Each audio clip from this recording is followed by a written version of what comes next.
A phone call behind closed doors, with no camera and no press. It is now sending ripple effects across global politics. Ladies and gentlemen, what was said in that conversation, it is shaping the direction of high-stakes geopolitical moment. And at the center of this exchange were Donald Trump and Benjamin Netanyahu, two of the very powerful leaders navigating one of the most sensitive issues in the world today. Iran. The core issue, it revolves around Iran's nuclear program, which has been a source of global tension for years now. Right now, negotiations are underway and there are growing optimism within the US administration that a breakthrough could be very near.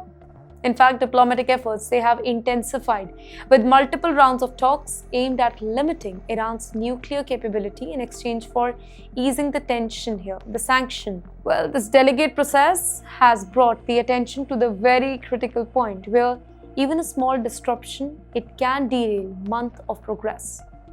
Well, amid this fragile environment, concerns began to rise that Israel might consider taking military action against Iran. Well, such a move could target nuclear facilities or strategic locations, something Israel has hinted at in the past due to its security concern. And this is where the recent phone call, it becomes so crucial. According to reports, Mr. Trump directly warned Mr. Netanyahu against taking any step at this time, clearly stating that this would be inappropriate given how close negotiations are to reach a possible agreement. In the meantime, this message that was not really subtle. It reflects a strong preference for diplomacy over military action here. Trump emphasized that the United States sees a real opportunity to secure a deal with Iran in the coming weeks, one that could prevent Tehran from deploying a nuclear weapon, while also reducing tension across the West Asia region here. If we see it from Washington's perspective, then a successful agreement could stabilize the entire region, lower the risk of conflict, and restore a level of predictability to international relations. However, the situation is far from simple, of course. Now here, Israel views Iran's nuclear ambitions as an existential threat and has consistently maintained that it will act if necessary to protect its security. And this creates a clear difference in approach between the two allies, right? While the US states it is currently focused on negotiations and long-term diplomatic outcomes, Israel remains very cautious, prepared for immediate action if it believes the threat is growing. Well, this whole situation highlights a broader challenge in global politics, right? How allies manage differences in strategies when facing the same threat. The US is pushing for time and dialogue, while Israel is weighing the risk of waiting versus action.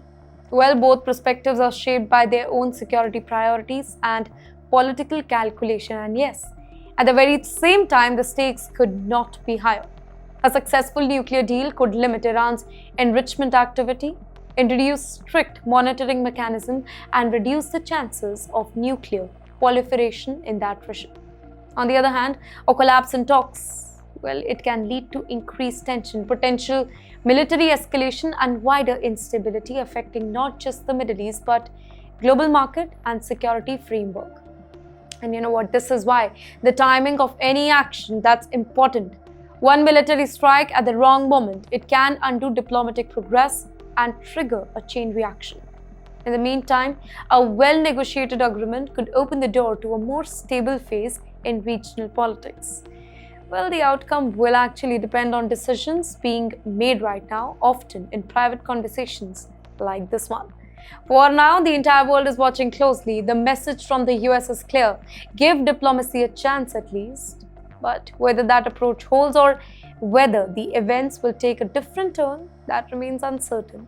What is clear is that this moment represents a crossroad where the choice between negotiation and confrontation, it could shape the future of the entire region for the years to come.